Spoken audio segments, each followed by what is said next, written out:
Во понеделник на Пладнек има целосна блокада за влез и излез на сите гранични премини во земјава.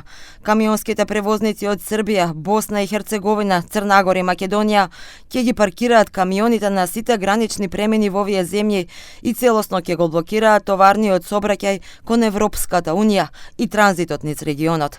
Ќе нема пречки за влез и излез на патничките автобуси и автомобили.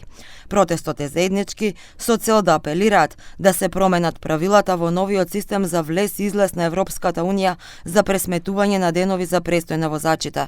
Велат, тоа ќе го блокира и поскапи транспортот на стоки и ќе ги пропадне економиите на Западен Балкан. Застојот, односно падот на целокупната економија на регионот, не само во Македонија, на регионот од Западен Балкан ќе биде страшен, бидејќи ќе мора да се ангажираат странски превозници кои што ретко доаѓаат на овие делови на Западен Балкан, меѓутоа цените за превозот ќе бидат 3 до 4 пати повисоки отколку што сега се превезува. Според Муратовска, најстрашното доаѓа после 10 април, кога веќе ќе започне електронското броење. Ниеден возач ќе нема слободни денови, а нема други кои можат да ги заменат.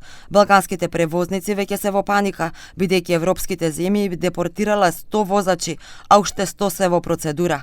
Реагираше логистичкиот конзорциум на Босна и Херцеговина, евидентирала 100 случаи на присилно или насилно враќање на професионални возачи од земјите на Европската Унија, како и повеќе од 100 дена поминати во притвори и затвори на земјите членки на ЕУ. Муратовска вели, и ние не сме изземени од враќање возачи назад. Возачите се затвараат во притвор, некој 12 часи, некој 24, зависно од тоа каде се наоѓаат и какво е местото за натошна испорака.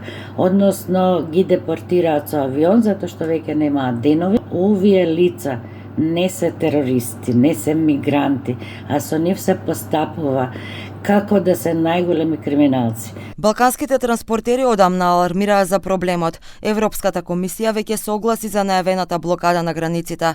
Велат, не се воведени никакви измени во однос на постојните правила за престој во Шенген зоната. Министерот за транспорт Александар Николовски рече дека се работи на вистина за сериозен проблем за кој што било дискутирано со Европската Унија, но дека од нив не наишле на разбирање. Формалниот одговор кој што пред некој ден го даде и портпаролот на Европската комисија, со кој што не се слагам, е дека нема разлика помеѓу она што до сега биле правила и новите правила, затоа што според него и според досегашните правила еден патник може да остане до 90 дена во рамки на 180 дена во Шенген зоните и дека истото останува и сега. Формално тоа е точно, практично не е точно. Од причина што превозниците не се туристи.